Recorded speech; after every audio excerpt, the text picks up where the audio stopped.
अगर कोई आपसे कहे कि मौसमियाती तब्दीली तो हमेशा से होती आई है, इसमें फिक्र की क्या बात है, तो ये बात आधी सच और आधी गलत है।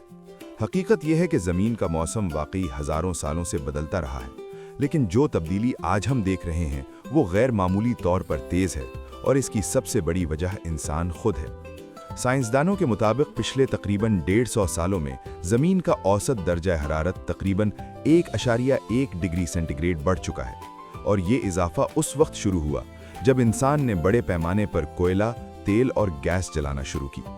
जब हम ये ईंधन जलाते हैं तो कार्बन डाइऑक्साइड जैसी गैसें फिजा में जमा हो जाती हैं, जो ज़मीन के गिर्द एक कंबल की तरह गर्मी को फंसा लेती हैं। इस अमल को ग्रीन हाउस इफेक्ट कहा जाता है। दिलचस्प बात यह है कि अगर ये गैसें ना होती तो ज़मीन का दर्जा हरारत इतना कम होता कि ज़िंदगी तकरीबन नामुमकिन हो जाती। लेकिन मसला ये है कि अब ये गैसें ज़रूरत से कहीं ज़्यादा बढ़ चुकी हैं। मिसाल के तौर पर सनती दौर से पहले फिजा में कार्बन डाइऑक्साइड की मिकदार तकरीबन 280 ppm थी, जो अब बढ़कर 420 ppm से भी ज़्यादा हो चुकी है। इसी तेज़ी की वजह से कुदरती निज़ाम खुद को एडजस्ट नहीं कर पा रहा।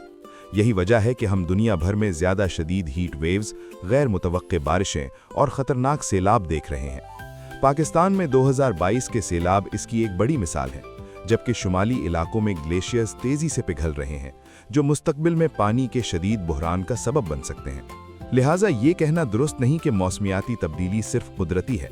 हकीकत यह है कि कुदरती अमल के साथ साथ अब इंसान का असर बहुत ज़्यादा ताकतवर हो चुका है, और अगर हमने अपनी आदत ना बदली तो ये तब्दीली मज़ीद तेज़ और ख़तरनाक हो सकती है। यही वजह है कि आज दुनिया भर में माहिरीन इस बात पर जोर दे रहे हैं कि हम तवानाई के साफ ज़राए अपनाएं, दरख्त लगाएं और अपने माहौल का ख्याल रखें, क्योंकि ज़मीन सिर्फ हमारी नहीं बल्कि आने वाली नस्लों की भी अमानत है।